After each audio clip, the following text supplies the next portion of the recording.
반갑습니다. 그런즉 믿음, 소망, 사랑이 세 가지는 항상 있을 것인데 그 중에 제일은 사랑이라 했습니다. 오늘도 주님의 사랑으로 여러분들에게 아침 인사를 드립니다. 오늘은 본문 요나서 4장 1절로 41절의 말씀을 가지고 변하지 않는 본성이라는 주제로 우리가 요약 강의 큐티를 나눠봅니다.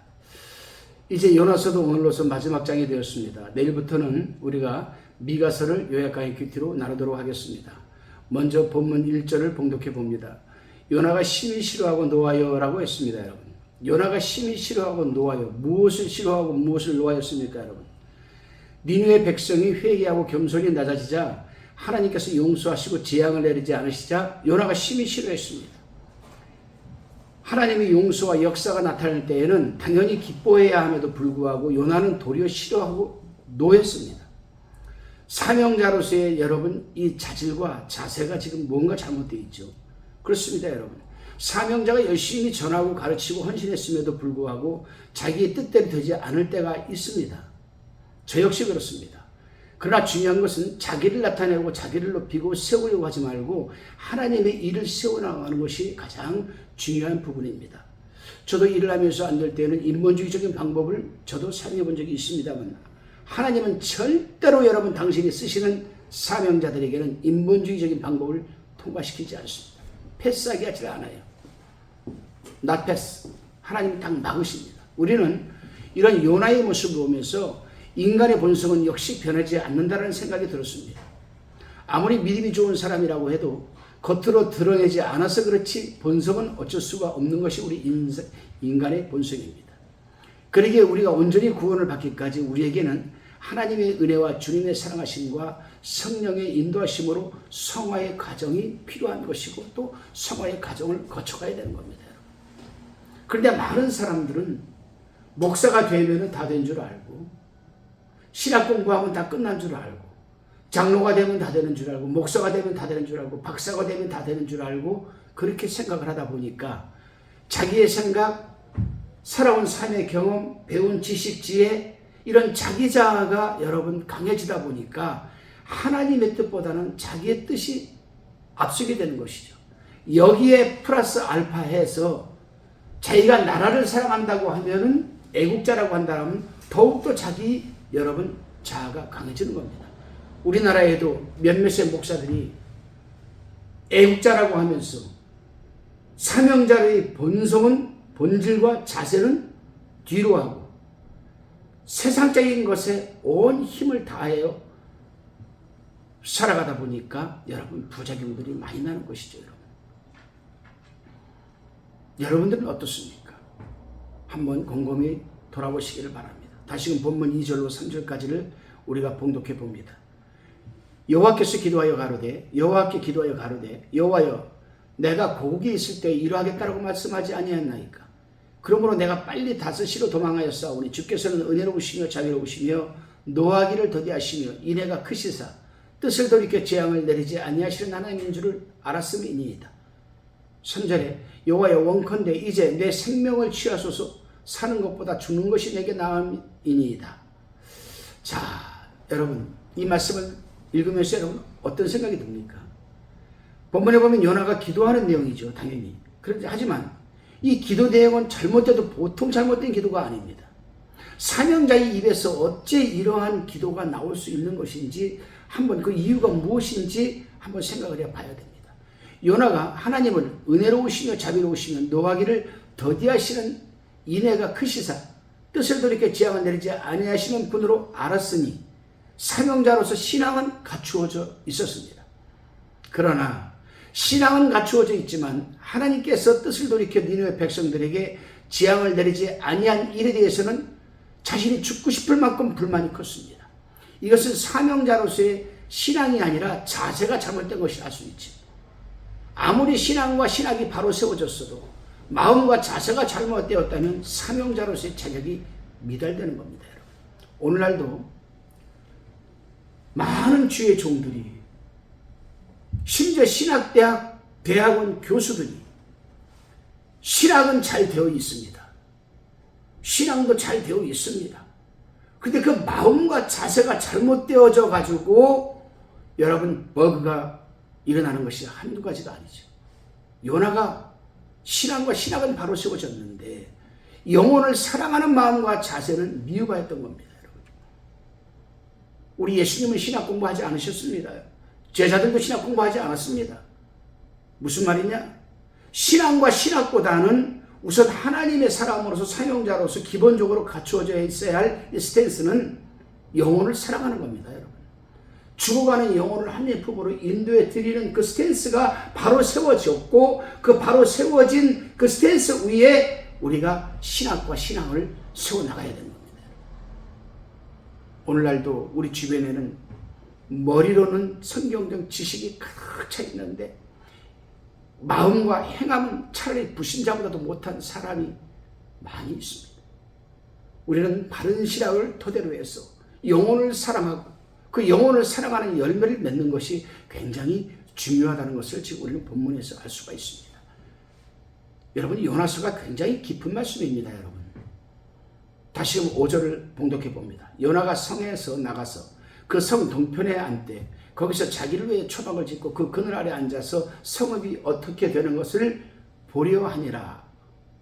자, 여기서 우리는 요나가 성 밖으로 나가서 초막을 짓고 그 그늘에 앉아서 니느웨 성이 어떻게 되는가 보려고 한 이유가 무엇일까 한번 생각해 보셨습니까? 생각해 보아야 합니다. 여러분. 그 이유가 무엇일까? 여러분, 그 이유가 무엇일까도 우리가 또 한번 알아봐야 됩니다.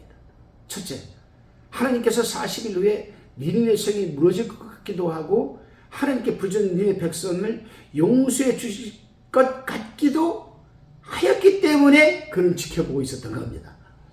무너질 거 알았으면 거기 안 있죠. 도망갔죠. 근데 저게 무너질 것 같기도 하고 근데 저게 하나님이 용서해 주실 것 같기도 하고 왜 그렇습니까?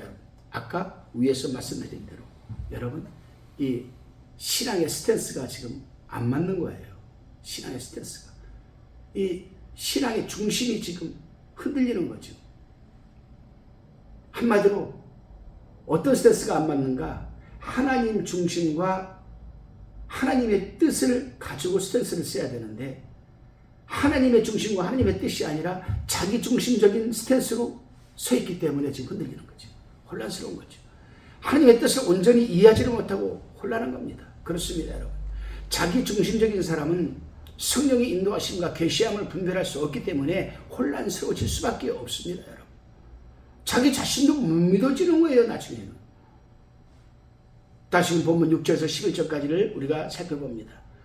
6절에 하나님 여호와께서 박넝쿨을 준비하사 요나 위에 가려우게 하셨으니 이는 그 머리를 위하여 그늘이 지게 하며 그 괴로움을 면케하려 하심이었더라. 요나가 박넝쿨을 인하여 심히 기뻐하였더니 7절 하나님이 벌레를 준비하사 이튿날 새벽에 그 박넝쿨을 씹게 하시며 곧 씻으니라. 8절에 해가 뜰 때에 하나님이 뜨거운 동풍을 준비하셨고 해는 요나의 머리에 쬐매 요나가 혼곤하여 스스로 죽기를 구하여 가로되 사는 것보다 죽는 것이 내게 나으니이다. 9절에 하나님이 요나에게 이르시되 내가 이 박넝쿨로 인하여 성냄이 어찌 합당하냐? 그가 대답하되 내가 성내어 죽기까지 할지라도 합당하니이다. 10절에 여호와께서 가라사대 내가 수구도 아니었고 배양도 아니었고 하룻밤에 났다가 하룻밤에 망한 이 박넝쿨을 내가 아꼈거든. 11절에 하물며 이 큰 성읍 니느웨에는 좌우를 분별치 못하는 자가 12의 망이요 육축도 많이 있나니 내가 아끼는 것이 어찌 합당치 아니하냐? 하나님은 이렇게 미가 요나 선지자하고 일문인답을 하면서 지금 깨닫게 하십니다.